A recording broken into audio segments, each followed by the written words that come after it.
say top Billin. I'm from any W Jersey. Yo, yeah, we back, son. The first official content item of 2024 for my Philadelphia Eagles. We're putting 2023 in the past. Obviously, it didn't go the way we expected, but it went according to plan if we're talking about roster management. And I'm talking about player personnel and coaching staff. With that mix of players and coaching staff, or that mix of players and coaches, that's what you were going to get. Those were the results that you were ultimately going to get when it came down to it. But what does that do? That puts a sense of urgency in the top, right? At the top, right? The brass. So whether it be Mr. Lurie, whether it be Howie Roseman, there's now a sense of urgency, and there has to be a game plan on how to do so. So this is usually when I start my Think Like a GM series. So we're going to think like a GM, and we're going to break this down all the way. So I want to talk about franchise direction, like playing style. What's the type of playing style that would get the Philadelphia Eagles back to the top? Physical football, fast downhill football on both sides of the ball, guys flying around on defense. I'm talking about blitzing, man coverage, physical punishing players at the second level. Guys who can play situational football if you have to bring them in if necessary there. Guys who are gap sound. Guys who practice gapsonance. Really disciplined players who can fly around. And on the other side of the ball, man, same deal right there, right? Guys who can flip each other's styles. Some guys with a little bit of explosivity to them. Of course, we know what the offensive line is going to be about, but, man, it needs to be about a power run game. It needs to be about play action. It needs to be about my man Jalen Hurts, right, and playing to his strengths. Now, before, people were under the impression that we were some type of passing spread team. Get the hell out of here with that, man. I tried to tell this one cat before. He wasn't listening. Listen, bro, you got to know your personnel. If you want Jalen Hurts to be like Patrick Mahomes, that's on you. That doesn't mean that Jalen Hurts can't be as good as Patrick Mahomes. He just has to do it in his own way. Lamar Jackson, right? A guy that I've covered. You know what I mean? If you've watched this, right? I was covering the Baltimore Ravens pretty much to cover him because I wanted to, y'all know my style, right? I'm going to take up for the less fortunate, right? Or the people, or unfair practices, right? I feel like he was being unfairly judged commiserate to how talented he is, and I wanted to show people that this guy could think the game through. He could pass, and he could do everything that people were saying that he couldn't, because what they were doing, it was going beyond football. It ain't had shit to do with what he could do on the field, and now look. I think he's the odds-on favorite to win the MVP. Right? When I stopped covering them, ain't that some shit though, right? But listen, same deal with Jalen Hurts. You have to play to his strengths. You know, a guy who can get him to play to his strengths, it can get the Philadelphia Eagles to play to their strength on the offensive side of the ball. We already talked about the defensive side of the ball. Wink Martindale. That needs to be the guy right there. We've no ifs, ands, or buts about it. He's out there. He's available right now. Now, listen, I'm doing this. Let me go back, right? I forgot. I buried the lead here. I'm doing this in lieu of Coach Sirianni being kept. If he is fired, obviously we'll go in a different direction. But if he's kept, you're not going to attract any of these big-time offensive coordinators to come and be an offensive coordinator for Philly. Their next step would be to be a head coach. So your pivot step would be to find someone who can be the head coach of the offense, if you get what I'm saying. If you keep Sirianni, he's your cheerleader, right? He's the chicks from Bring It On, right? That's him right there, right? Was that Gabrielle Union? He's Gabrielle Union, right? He's just out there to look cool and shit like that. He got all the dopest gear and all that, but he'll just be a CEO type. A guy like Greg Roman on the offensive side of the football, from that Baltimore Ravens coverage with Lamar Jackson, I got to do a couple of seasons of his shit, and man, one of my absolute favorites, bar none. Best run game guy in the NFL. And a lot of the stuff that the Philadelphia Eagles fans were wanting the Philadelphia Eagles to do, he does. They work extensively from a pistol formation, offset pistol, strong pistol. He'll work a full house backfield. He'll get you under center a little bit as well. And of course, they have that shotgun series. He can spread you out. He can contract and expand as well. But they get after it, right? That offensive line gets after it. That is Philadelphia Eagles football. I'll go over a couple of concepts here right there. But I think Sirianni, would have to bring somebody in like him, because that guy's going to bring his own offense. You're not going to be trying to run Sirianni's weak-ass playbook and have someone like Coach Johnson be a conduit of that, while Sirianni sits there with a headset on actually calling the plays, and people can't fucking see that, and they still blame Coach Johnson, right? You know what I mean? Bring in some guy you know is his shit, because Sirianni doesn't even know the playbook there. He has to learn the playbook.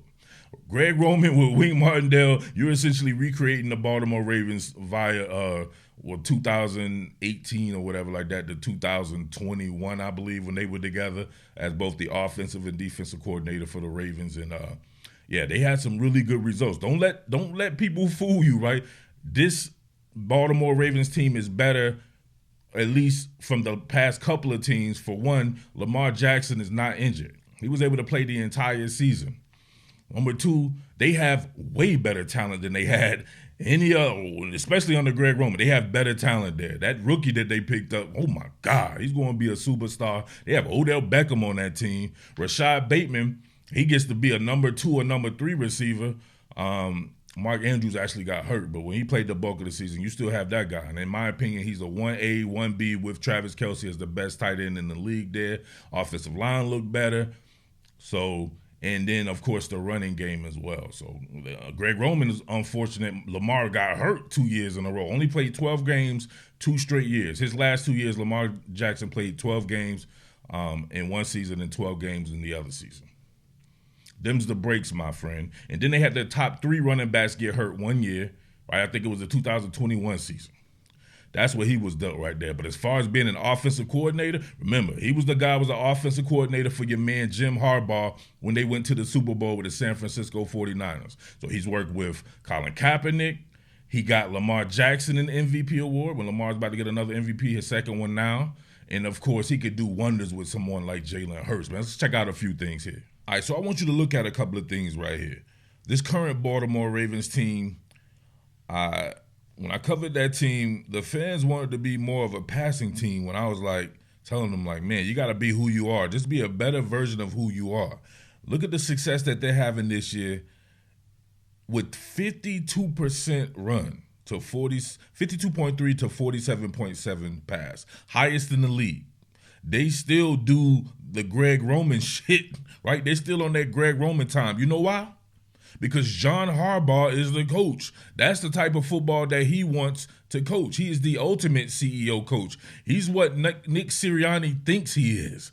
John Harbaugh is the guy who knows everything about football, offense, defense, special teams. And you know why? Because he's with that great man Andy Reid all them years, baby, right? He's a chip off the old block of my man Andy Reid. So he ain't John Harbaugh. I'm sorry, I'm here to tell you right there. Maybe eventually he can be that, but he needs to take notes from John Harbaugh the way you need to be who you want to be. Now look at Philly this year. 47.5 pass, 47.5 run, 52.5 pass. Now while it's still top, what's this? It's still top 6 in the league. Is that Philly football? Why are we passing that much? We're not that type of team, right? You know why we're passing that much? Because we have a guy by the name of A.J. Brown on the team, and people feel like you have to feed that guy for it to be a success, right? We'll get on that another time, right? I might have some controversial opinions about that, but we'll get on that another time there. But if you can see right here, let's go back to the 2022 season when it was very successful. Look at this. Philadelphia Eagles, 50.4, 49.6. So more balanced, but still slightly leaning run. All right? And look at the Baltimore Ravens, right? 51.6, 48.4. They were still being themselves. That was the last year under Greg Roman. So they actually run the ball even more now than they did with Greg Roman. Imagine that. And they were missing Lamar Jackson at the time for 5 or 6 games or whatever like that. You know what I'm saying? 2021 season, Philadelphia Eagles at the top right here. Now, that was not a good team, right? But you can say it was not a good talent either, and you had to do what you had to do. Jalen Hurts' first year, really playing, right? Really playing as a starter. You get 52.7 run, 47.3 pass. And look at the Baltimore Ravens, showing you Greg Roman, right? This is that 21 season when I first started covering them. They were passing the ball. 45.8% run, 54% pass. He can flip styles. For some odd reason that year, they felt like they wanted to pass the ball and prove people wrong. And Lamar was putting up some really good stats as far as going in the air, but it wasn't really translating, right? I think they were they had a few good wins where they did that, but to me, they're better when they're being themselves. They're doing that John Harbaugh shit. The Philly Eagles and Baltimore Ravens are very similar, right?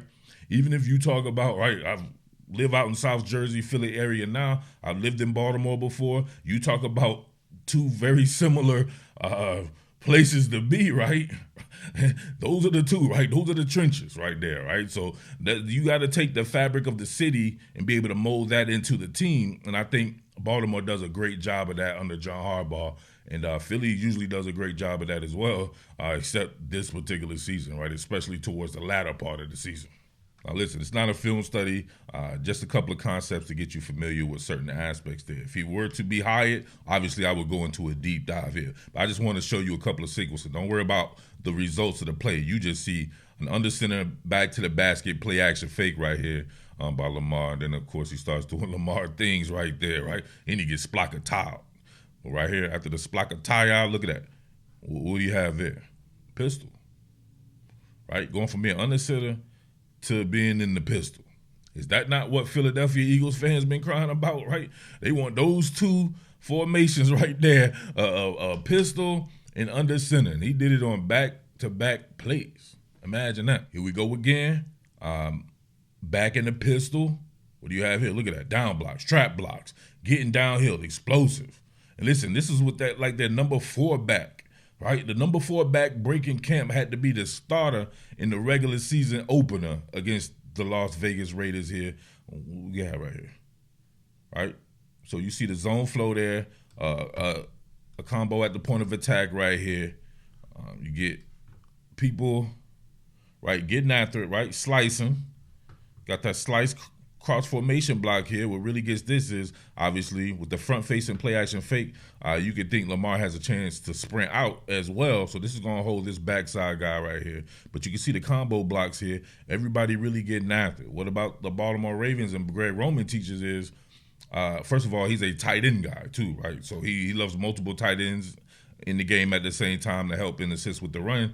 But he likes for his guys to stay on their feet at the very least. If you can do that, right, only time you need to be leaving your feet is you pancake blocking somebody. So not being on the ground as much as we see with the Eagles. But, yeah, so you teach more balance. You teach, look at the power and everything. Guys flying off the ball, really blocking, right? These are down blocks here. They're not just blocking the blocking area, right? These guys are getting after it right there. Great, but I forget this dude's name, too. Tyson something. I remember he played at South Carolina, the running back there, but getting results like that with your 4th string running back, come on, man. All right, what do we have right here? Back to the basket play action fake. They in 12 personnel. They got big project Pat Ricard right here. He's a do-it-all guy that they switched actually from the defensive line and made him into like a H-back, tight end H-back type cat, right? So real good physical cat there. You see him in motion. People always complaining about motion in Philly. Everything's very stagnant. You get a motion game with Greg Roman. You see right here, you get a dig backside here.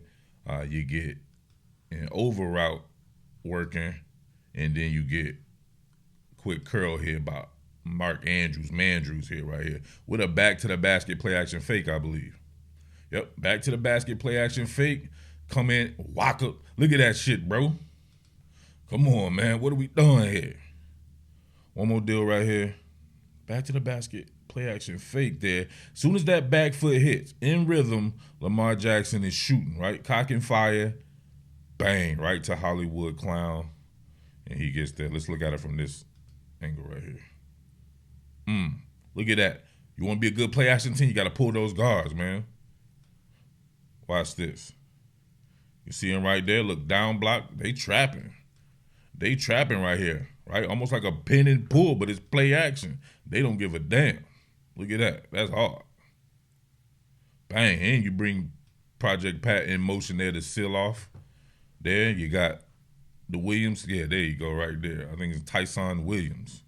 That cat right there, releasing out. A lot of shit going on right there. Nice pocket. Then you get that jocker right there to your boy Hollywood Clown. Hit him in motion. Right? How many times is Philly just run into a spot and then getting a pass? What happened to cats getting the ball and being able to run after catch? That's what we need, right? Then Diesel, Devontae Smith, hella good after the catch, right? So get these guys more involved in that. Got to get some slot receivers, though. Empty formation, you get pressure right here, you get some breaches, but there's still somebody on the move there. You still end up getting a big, long gainer right here to Sammy Watkins. That's what I'm talking about. Having an answer for just about everything. See here on the pull, Mark Andrews right there running that stop route, and then you have Lamar Jackson having to make something work. But hey, there's somebody there for him to make it work, and they're running horizontally. Not enough horizontal routes to me in Philadelphia Eagles playbook, Nick Sirianni's playbook. So it is what it is on that front right there. Now check Lamar Jackson out right here. Remember, only this past year was not with Greg Roman. So look at this year right here. He has 24 touchdowns, 7 interceptions. He's completing 67% of his passes for nearly 3,700 yards, 8 yards per, right? What did I say change?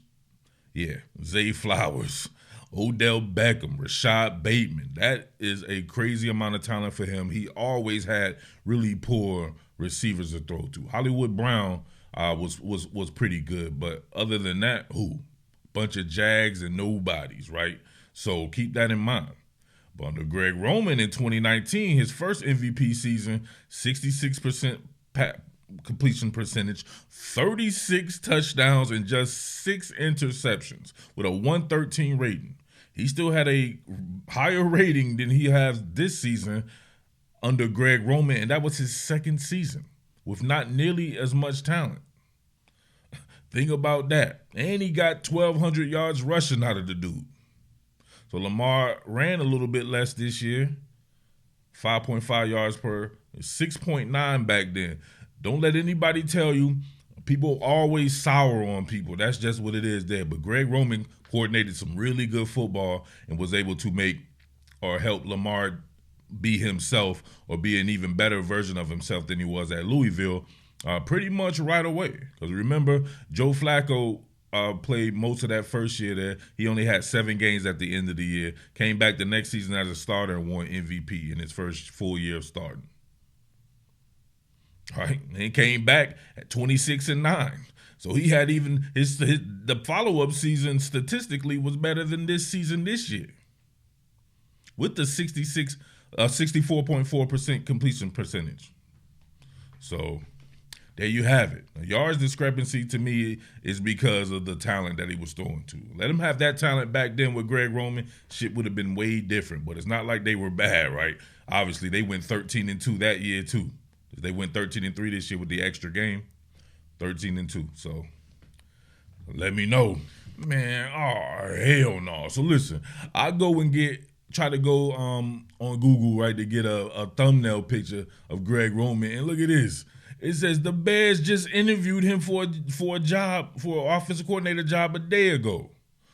Come on, what? Dang.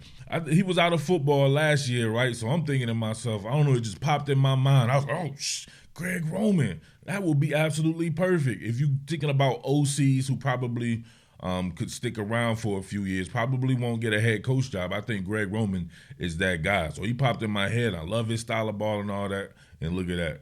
This shit happened with the Bears, too. He probably popped in their head. Right? Look at that. Bears interviewed Greg Roman. Bears interviewed, damn.